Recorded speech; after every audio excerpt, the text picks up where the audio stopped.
Alright, our next round of modifications for the Stinger GT are these new mid pipes from Arc Performance. These ones are a full bolt-on setup. You don't have to do any cutting, no welding or anything like that. It's a pretty straightforward setup, really. They do give you new hardware because you will have to use that. I'll show you on the factory mid pipes. The studs are part of the pipe, so it'll be a pain to reuse those. So they do give you new hardware and some pretty nice gaskets as well.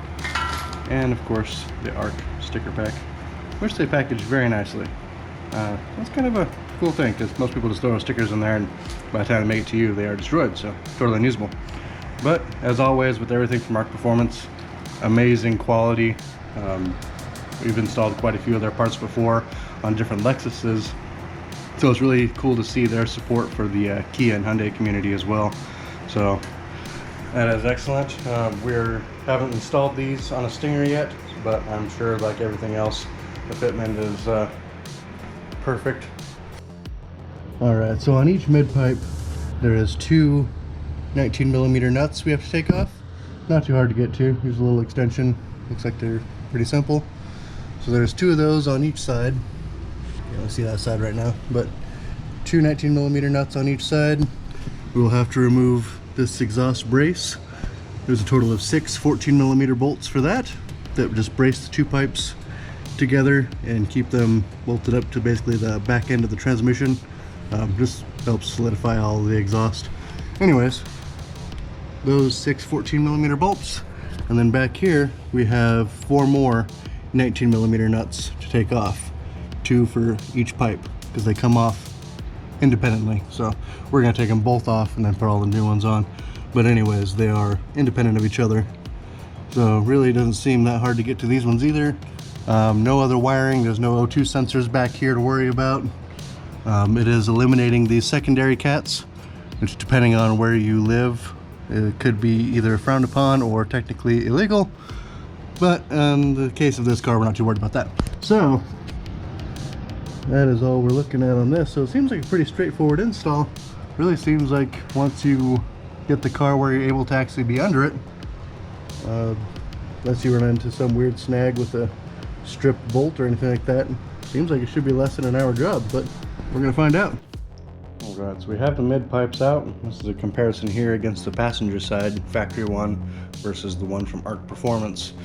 See, there's a slight increase in overall pipe diameter, plus also the factory one, it's hard to see, but it's kind of like squished, more oval, flattened out. And this one from Arc Performance keeps full flow all the way. And obviously the biggest difference is eliminating that at the back there. This nice choking point there.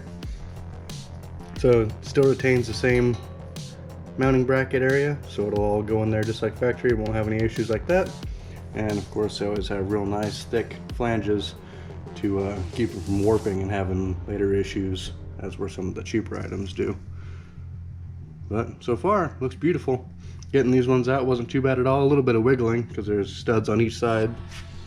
Car has the studs that go down from the lower down pipes or upper down pipes coming to these, and then this is studded back here. A little bit of wiggling and they'll come out. The first one's the most difficult, second one just falls right out afterwards. But anyways, we're gonna get this up in there, and then we'll be reusing obviously the studs from the upper down pipe. Those are still on the car, go up there, so we'll be using the factory nuts to retain the forward portion. Then they give new hardware for the center section as well as for the rear, because we won't be having these studs here that stay with the factory rear cat. So shouldn't be too bad, and this is the section they give you the new gaskets for, so should be pretty good. Alright, mid pipes are all installed. Fit just like the factory ones, actually maybe a little bit better. Just a little easier moving around in the back portion of this without the cats, but really wasn't too hard at all. But reused the factory front gaskets coming from the lower down pipes as well as the factory hardware. So reused the 19mm nuts for both sides there, the total of 4. We reused the hardware obviously for the center bracket where it bolts up to the transmission, and then Arc Performance gives you new hardware for the crossmember portion where it goes to the new mid pipes, because they don't have the nut made into them. So they give you the nuts and bolts for that. So we got those in there, that fit beautifully. And they give you new hardware and new gaskets for the rearward portion here.